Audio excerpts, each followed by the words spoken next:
food everywhere. We are living in such an abundance in today's world, and I do know that these are the days like in Egypt.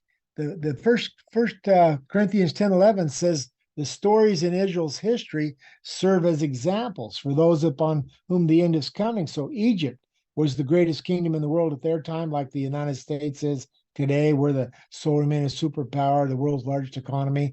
But we're actually watching this. So Egypt had 7 fat cows consumed by 7 skinny cows.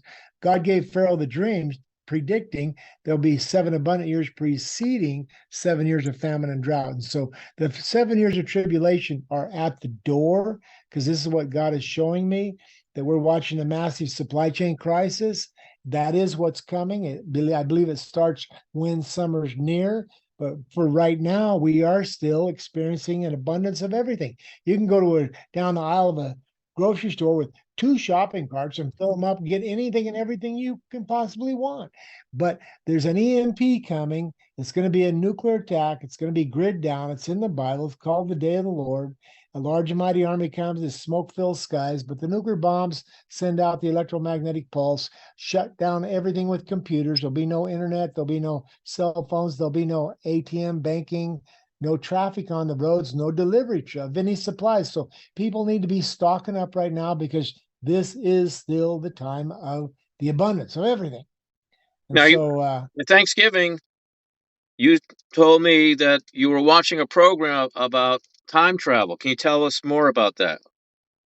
yeah, well, they had a program on about time travel. They were showing people in still photographs back in the 1920s in a crowd, and the guy's got like wraparound sunglasses on, and he's got different style of clothing. And they go, "How's this guy?"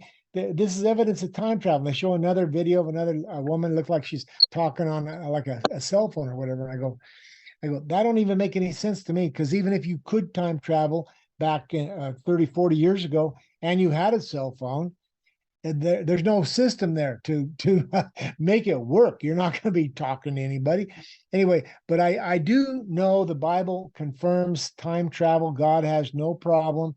The prophets in the Old Testament, they actually saw future events as they're happening. They struggled to describe what they saw.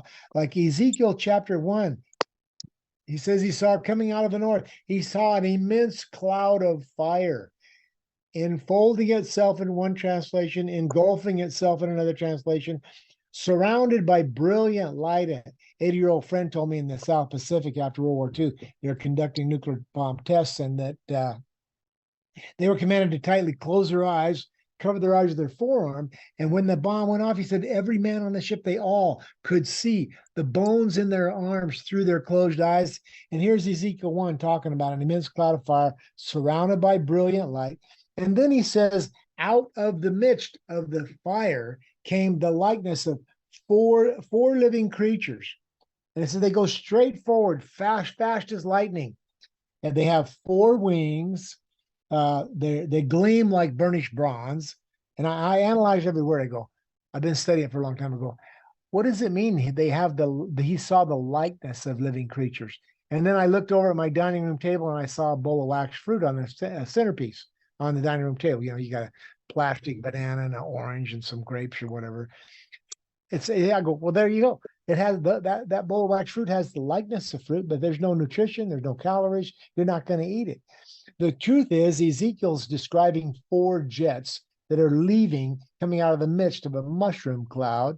And it says they have straight legs. I go, why would he make a comment about their legs being straight? Well, I've been in construction all my life, and I remember as a young guy, go get me a 2x4. An older carpenter says, go get me a couple studs, 2x4s, and you bring it to them. And they look down one of them. They go, hey, this 2x4 is crookeder than a dog's hind leg. I go, I've heard that expression all my life, and I ask myself, I wonder why do they use the dog's hind leg as describing something crooked?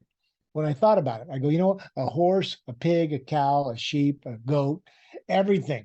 They're all the living animals. Their hind legs are not very straight. But here's the prophet Ezekiel making a comment about their legs are straight. He probably ain't never seen anything with straight legs. because it's the landing gear of the jet. It says they have cloven hoofs. A cloven hoof is like two ovals, on the end of a straight leg.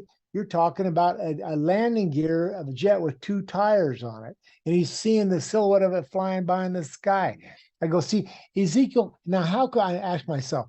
I'm confident that I'm understanding the man Ezekiel's intelligent, because when you think about 2,500 years ago, what was the literacy rate among the people back then? And, there wouldn't have been that many people that could read and write. But here's Ezekiel trying to write down and record what he saw. So he's way far above intelligence among his population. And the man is doing an excellent job of trying to describe future events as they're happening. He could only do that if there is a God who's capable of traveling forward into time, and then he sees what he saw, and then he's instructed by God, now go back and write down the things you saw. And so this is what Ezekiel's doing. He's describing future events. That's not the only instance that I see it. It's in Revelation 9, where John writes down that he says he saw a star falling from the sky to the earth. And he said, that star had a key to the shaft.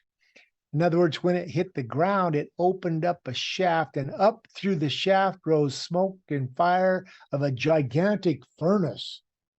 And I go, smoke and fire of a gigantic furnace. This is that's not a falling star. It looks like one. He obviously is intelligent also. But when you look at a mushroom cloud and you see that it has a shaft, right? Here's the shaft. So the star falling from the sky to the earth, it's a missile with a nuclear war. And it hit the ground, the nuclear warhead detonates, the shaft opens, up through the shaft rose smoke and fire forms a gigantic furnace. Internal temperature of the mushroom clouds 10 million degrees. Then it says the sun and the sky became darkened by the smoke. And it goes on to mention that the agony the men suffer are like they've been stung by scorpions, and that men will seek death in those days, but they will not find it. Death will elude them. And then that chapter 9 is pretty amazing. It goes on to say that the number of the troops is 200 million, which I know to be China. Bloomberg News said China Now, is we're gonna have to now get back to that population. more detail in the next video, but you got 30 seconds. What do you want people to know? All you need to know is you want to stock up on your supplies. It's going to go nuclear. There's going to be an EMP. The computers are all going to go down. There's going to be no delivery trucks on the road, but you can be fine. It says Isaiah 26:9 says, when the judgments of the Lord come upon the earth, then the people will learn righteousness. This is God's plan. He's got a good plan. The plan is to purge the land of the wickedness. The wickedness is escalated to an unacceptable level, and he's coming to create a new heaven and new earth, the home of the righteous. It says to tell the righteous, it'll be well with them.